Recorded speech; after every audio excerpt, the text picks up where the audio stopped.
je vous souhaite la bienvenue. Je suis heureux d'être avec vous. Alors, je vais vous présenter une belle expérience de co-développement qui a été réalisée en France par l'Association du progrès en management, qui est une association de gens d'affaires. Stéphane va vous la présenter, va vous expliquer qu'est-ce que c'est. Alors, dans cette expérience-là, j'ai eu le bonheur de les accompagner depuis 2014. Et on a aussi, comme c'était un projet pilote, on a aussi fait une évaluation de ce projet pilote-là. Mais on n'avait pas des subventions de recherche pour faire ça. Alors, on a fait ça avec les moyens du bord. Alors, c'est ce que je vais me permettre de vous présenter aujourd'hui. Alors, ce qu'on va aborder ensemble, j'avais bien cette citation. Alors, l'APM en bref, qui va vous être présenté par Stéphane André. Les 5 questions de départ, les 5 hypothèses qu'ils avaient quand ils ont décidé de faire ce projet-là, le dispositif du projet, le déroulement du projet pilote qui s'est étalé sur plus d'1 an, le bilan, les grands constats. Et les grands constats, ça va être Stéphane André qui va vous présenter. Et à la fin, je vais vous présenter les adaptations qui ont pu être faites suite à cette expérience pilote-là. Alors, sans plus tarder, si tu veux arrêter la caméra, on va vous présenter l'APM en bref. Bonjour à tous, je suis Stéphane André. Quand Michel Desjardins m'avait proposé de venir à votre congrès de l'ACFAS, j'avais tout de suite dit oui, mais en fait j'ai mal regardé mon emploi du temps et donc je ne peux malheureusement pas être avec vous aujourd'hui, ce dont je regrette effectivement beaucoup. Alors, on a convenu avec Michel, il faisait le difficile, moi je faisais le plus facile. Donc le plus facile, je vais répondre à un certain nombre de questions dans un premier temps, qui est qu'est-ce que l'APM? Parce que vous ne le connaissez peut-être pas tous, et je pense que même la plupart d'entre vous ne connaissez pas cette association d'origine française créée en 1987, donc bientôt 30 ans.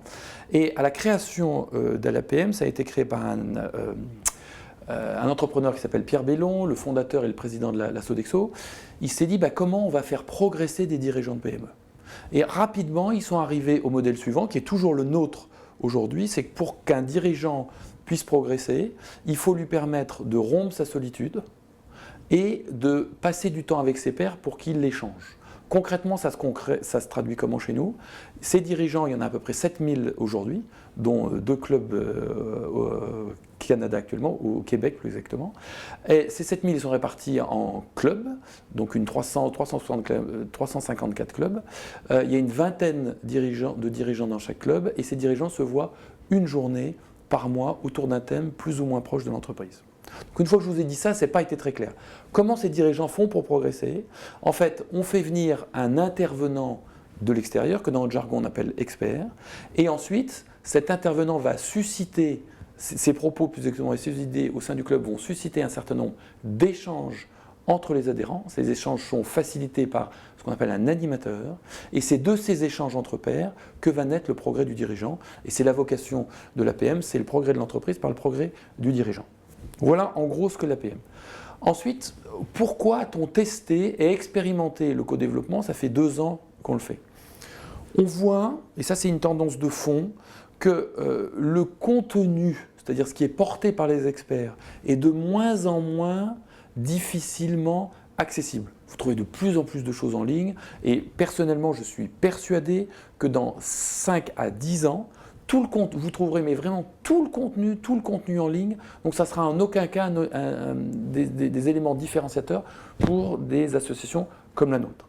Ce qui fait la différence et ce dont les adhérents ont besoin, ils ont besoin d'échanger entre eux.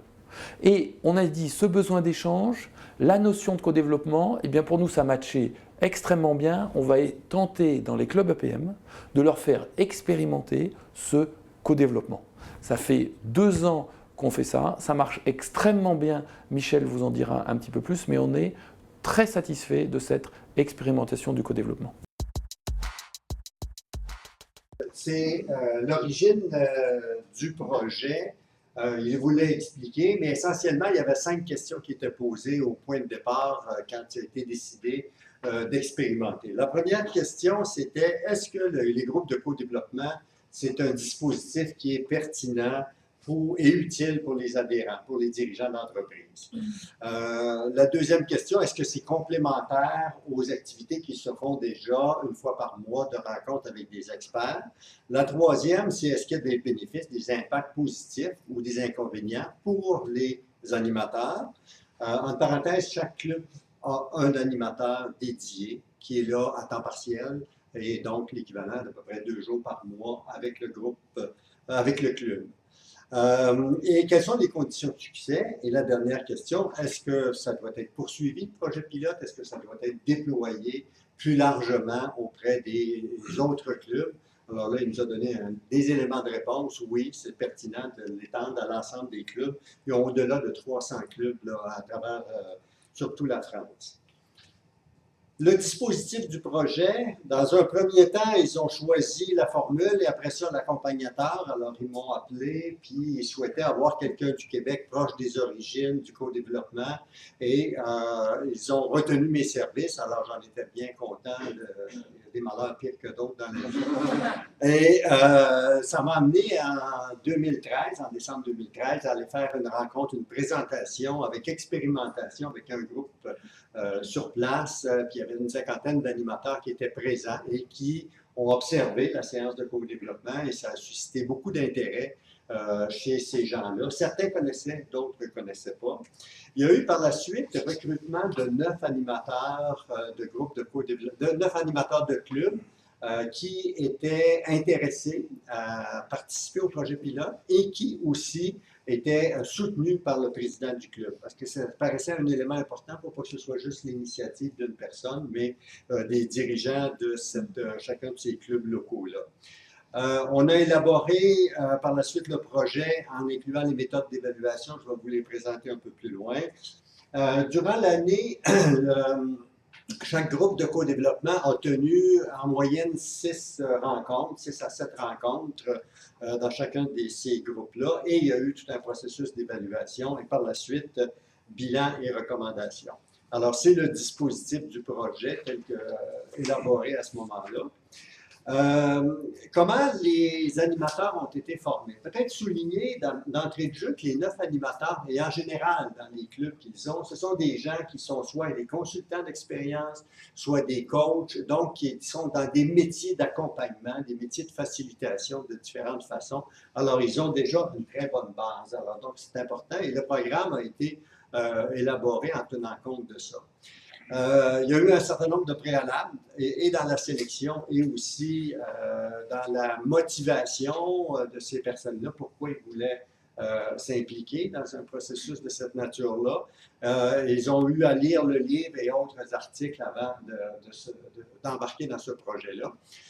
Par la suite, il y a eu une session de formation de 3 jours où les animateurs ont pu expérimenter, apprivoiser la méthode, mais surtout expérimenter pendant 3 jours.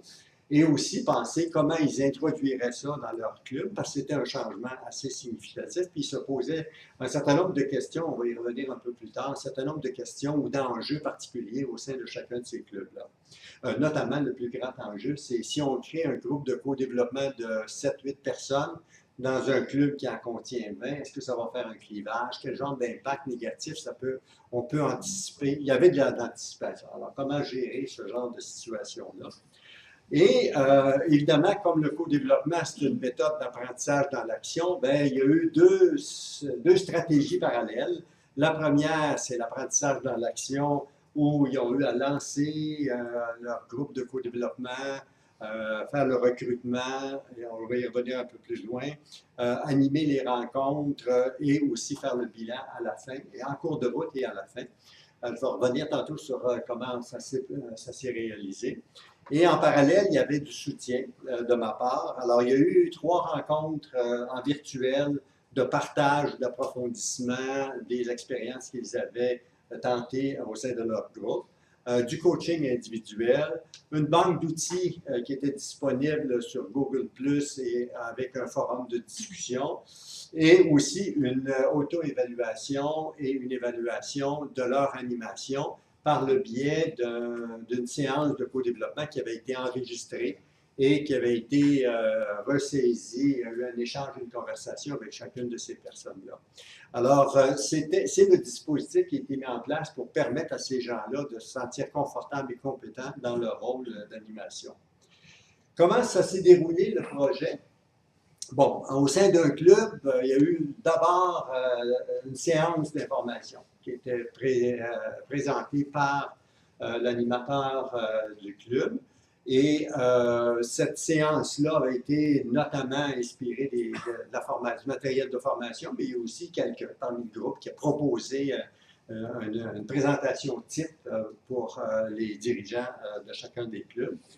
Inscription volontaire et au besoin sélection naturelle par cooptation ou bien de différentes façons. Et il y avait en général 6 à 10 participants par groupe de co-développement. Et dans la moyenne, c'était de 7 dirigeants, au total donc 65 personnes qui ont participé dans les 9 groupes pendant un an. Et un élément caractéristique, il y a 6 présidents sur 9 qui ont décidé de participer. Alors, ils y croyaient. Puis il appuyait cette formule-là d'apprentissage ou de développement des leaders. Le choix des moments de rencontre s'est avéré un enjeu particulier parce qu'ils ont déjà des rencontres statutaires une fois par mois. Est-ce qu'on rajoute quelque chose? Alors, il y a eu 4 qui ont eu une formule où on fait ça la même journée, soit tôt le matin ou en fin de journée, et 4 autres à des moments différents, souvent chez les clients ou autour d'un repas. Alors, il y avait des formules qui étaient adaptées.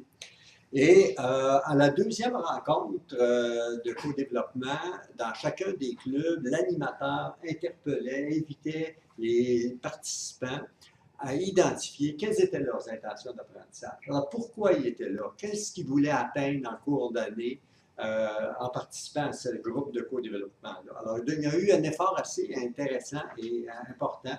Et pour certains dirigeants, ça paraissait je suis là parce que je veux apprendre. Alors, c'est une phrase très générale, mais il y a eu vraiment un effort pour préciser davantage quelles étaient leurs intentions. Et il y a eu aussi questionnaire d'évaluation après la deuxième rencontre, mais d'évaluation du processus de démarrage, parce qu'on était intéressé de savoir au terme de ça, qu'est-ce que ça donne, mais en cours de route, comment ça se déploie au sein d'un club, ce groupe de co-développement-là. Alors, quels étaient les sujets de consultation qui étaient amenés? Alors, c'était des sujets vraiment de dirigeants d'entreprise, des sujets comme le marché, le développement, l'innovation, les produits, la vente, la qualité des services qu'on offre, les stratégies. En parenthèse, les sujets les plus fréquents sont des sujets qui portent sur la gouvernance, les stratégies, les structures, donc tous les aspects de management, et aussi beaucoup sur les ressources humaines ou le climat social au sein de leur entreprise. Quelques sujets aussi qui tournaient autour de la carrière ou des dimensions plus éthiques liées à leur fonction. Le dispositif d'évaluation, dans un premier temps, on s'est posé la question, si on évalue pour qui ou pourquoi? Quel genre de décisions vont être à prendre après? Alors, il apparaissait assez évident qu'il y avait 3 clients de l'évaluation. Le premier, c'est la maison APM, ou le siège social de cette association-là. Et le deuxième, c'est les 9 clubs comme tels. Et le troisième groupe, c'est les animateurs de groupes de co-développement. Quelles étaient les questions qui se posaient? Si vous vous souvenez, les 5 questions au tout début ou les 5 hypothèses. Alors donc, pour la maison de l'APM, ce qu'ils souhaitaient à travers ce processus d'évaluation du projet pilote, c'est de dire, est-ce que ça va être pertinent et utile? Est-ce que ça va être complémentaire à ce qui se fait déjà? Est-ce que c'est pertinent de déployer plus largement? Alors, donc, c'était ça les questions qui se posaient. Pour les 9 clubs qui participaient au projet pilote, est-ce qu'on se doit de pérenniser ces groupes-là? Et le dernier, pour les animateurs, est-ce qu'ils trouvent leur compte? Est-ce qu'ils ont des bénéfices qui sont supérieurs aux inconvénients à participer à ces groupes-là? Au niveau des quoi évaluer, on a identifié, je ne vous présente pas toute la grille qu'on a élaborée, mais un certain nombre d'indicateurs comme le nombre de participants, le taux d'assiduité, les apprentissages que les gens font. La notion de porosité était intéressante. Ils ont des experts qui viennent. Jusqu'à quel point, quand on est en groupe de co-développement, on réfère au message ou au contenu que les experts nous livrent. Et de la même façon, est-ce que si on trouve un sujet en co-développement qui mériterait qu'on invite un expert dans une autre rencontre, je ne sais pas si vous voyez, c'est de la porosité entre les différentes activités qu'ils organisent pour leurs adhérents. Est-ce qu'il y a des effets collatéraux? Quelle est l'aisance des animateurs à l'intérieur de ça? Et un certain nombre d'outils, je vais revenir sur les outils un peu plus tard, le registre que les animateurs tenaient, ou le cahier de bord si on veut, les questionnaires, l'entrevue de groupe. Alors, c'est des outils qui ont été mis en place là, pour évaluer ou répondre aux questions qui étaient formulées. Vous avez ici d'autres exemples là, pour chacun des destinataires là, de l'évaluation. Quels étaient les outils qu'on a utilisés pour faire cette évaluation-là du projet pilote? Le premier élément, c'était le questionnaire après la deuxième rencontre, donc qui était adressé à chacun des 60 quelques participants. Et un taux de réponse d'à peu près 50%. Un registre aussi des sujets qui étaient abordés, des difficultés, des apprentissages que les gens faisaient. Alors, chaque animateur devait, après une séance de co-développement, tenir son propre registre.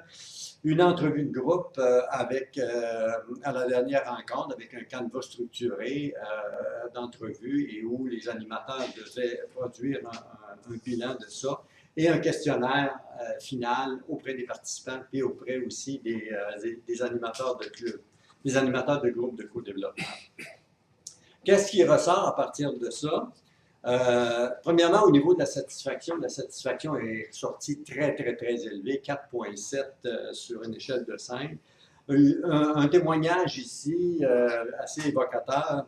J'y trouve la mise en œuvre d'une intelligence collective concrètement présente, avec la variété des points de vue, la liberté de parole, la précision des rôles. Alors ça ressortait comme étant plus sur la méthode, comme étant un niveau de satisfaction important.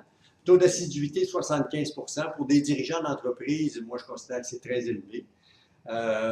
Est-ce que c'est une méthode complémentaire aux autres méthodes? Ce qui ressortait comme message de fond de tous les groupes, c'est que c'est dans l'ADN de l'APM. Puis je pense que le directeur général, Stéphane, tantôt, il faisait allusion, c'est très cohérent avec la philosophie même de cette association-là.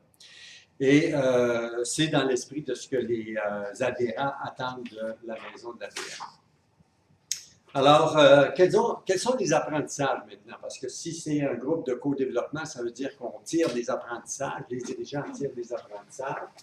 Alors, il y a sur la méthode de co-développement. Alors, intervenir avec méthode, ce qui apporte une vraie discipline. C'est un cadre qui est proposé, qui est très pertinent pour débattre et prendre au fil du temps conscience de toute sa valeur ajoutée. Au niveau de la communication, mieux écouter, éviter des discussions ou des débats très longs et des fois ardus et difficiles. Quelqu'un a même dit l'apprentissage du silence, apprendre à me taire et de voir aussi comment ça peut être utile et efficace de me taire. Alors, je ne sais pas si vous voyez, mais quelqu'un qui dit j'apprends à me taire, ça marche mieux quand je me tais. C'est un message d'humilité en même temps. Toute la dimension de l'analyse et de la réflexivité. La gestion de soi.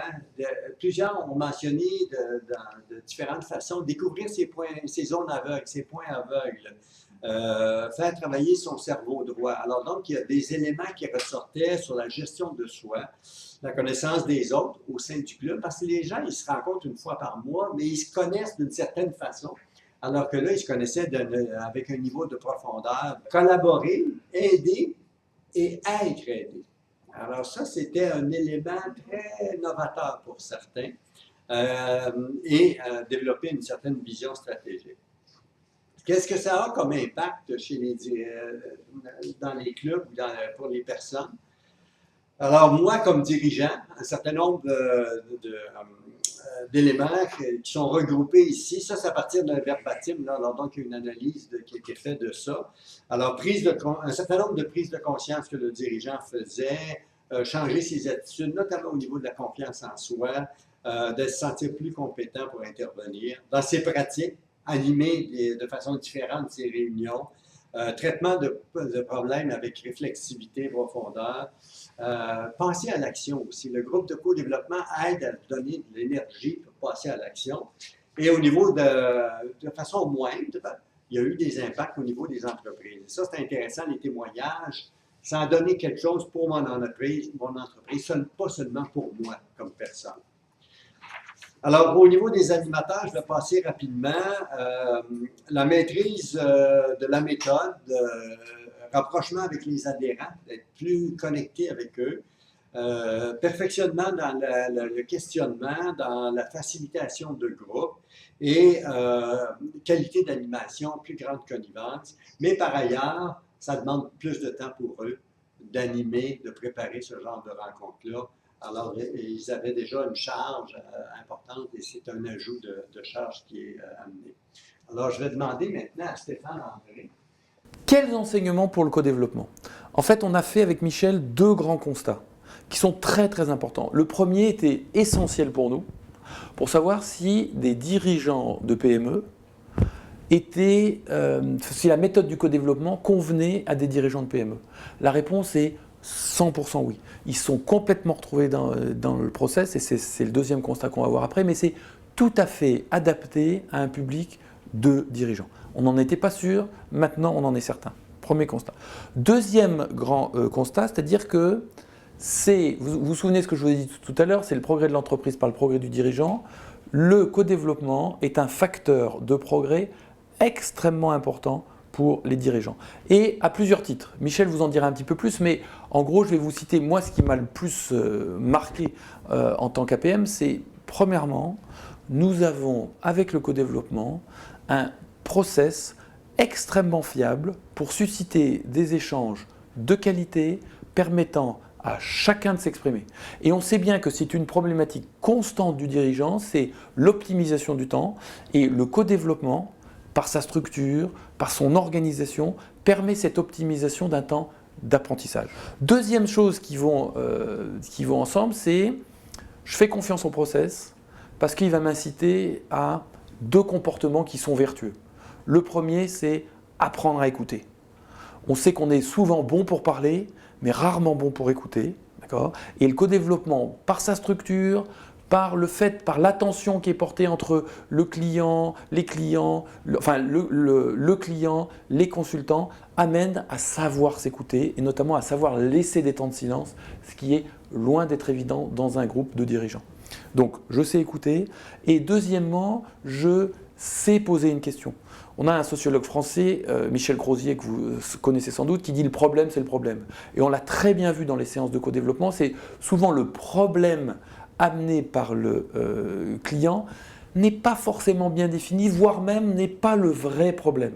Et en creusant dans les premières étapes du développement, on arrive à faire sortir le problème et une fois que le problème est sorti, il le sort très bien grâce à la méthode du co-développement, on a quelque chose qui tient la route et qui est déjà la moitié du chemin qui est fait avec la formalisation du problème. Autre enseignement qui nous va, c'est le connais-toi toi-même. Le co-développement incite les dirigeants à mieux se connaître. Et dans la population de dirigeants qu'on connaît, on sait bien que le dirigeant est un homme généreux de son temps avec les autres. Il le consacre avec ses clients, avec ses fournisseurs, avec ses salariés, avec ses actionnaires quand il en a. Mais finalement, quand on regarde, il se consacre assez peu de temps à lui. Et le co-développement est un bon moment, est une bonne façon pour qu'il se consacre du temps. Et en se consacrant du temps, il va apprendre à se connaître. Et un dirigeant qui se connaît, comme dirait Montaigne, eh bien forcément il sera meilleur et il va progresser.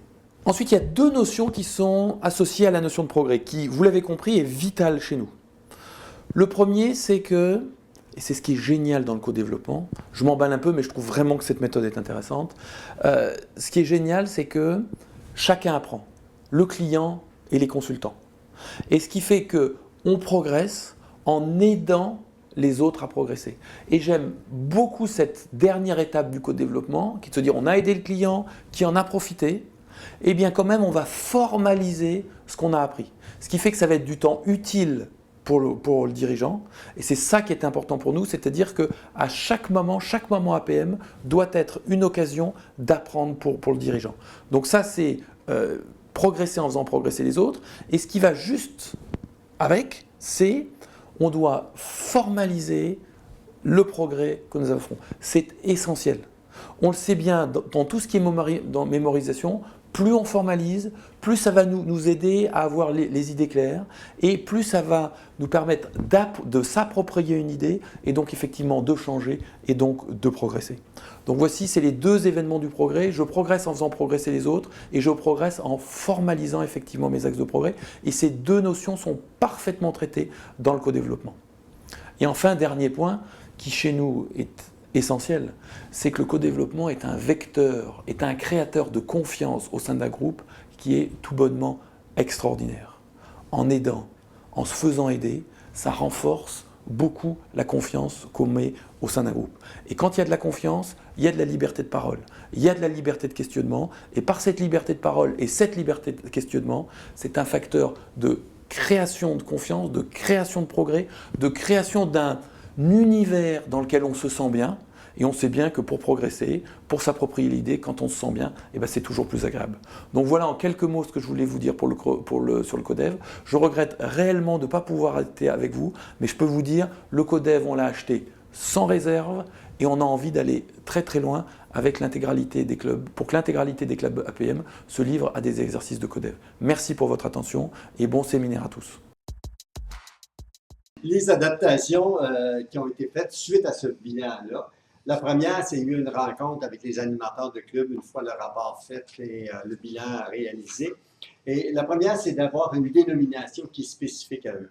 Alors, ils ont appelé ça le GPS, le groupe de progrès stratégique. Alors donc, au sein d'un club, il y a un groupe de progrès stratégique qui utilise la méthode intégralement de co-développement. Alors donc, ils ont donné un nom de famille au co-développement. Autre élément, un carnet d'apprentissage et de progrès. Un carnet d'apprentissage et de progrès pour l'animateur, c'est un peu son journal de bord. Alors donc, avec une belle photo de mes amis et avec, je ne sais pas si vous voyez bien, avec un phare qui donne la destination et à l'endos, c'est la récolte des pommes. Pour moi, c'est très évocateur. Alors donc, l'animateur a son carnet et aussi le participant. Alors, à l'intérieur chacun des clubs, chacun des groupes de GPS, ils ont un carnet de suivi et de progrès et d'apprentissage tout au cours de l'année.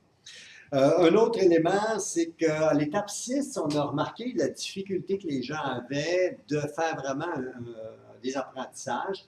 Alors, on a appelé ça les 3A. Appréciation de l'activité, de la séance. Y a-t-il eu des nœuds, y a-t-il eu des choses qui se sont passées à l'intérieur du groupe? On est souvent dans la dynamique du groupe. Apprentissage et aussi, surtout, application. Mais pas seulement pour le client. Qu'est-ce que moi, qui ai participé comme consultant, je peux refaire différemment dans le cadre de mon travail? Alors, il y a vraiment un effort important qui est consacré. Et des groupes de co-développement par la suite pour les animateurs, des groupes de co-développement qui sont instaurés pendant la première année parce qu'actuellement, le projet se poursuit. Alors, le 3 jours de formation a été découpé en 2 jours et 1 journée et plus aussi un groupe de co-développement en continu pendant l'année. Alors, c'était ma présentation.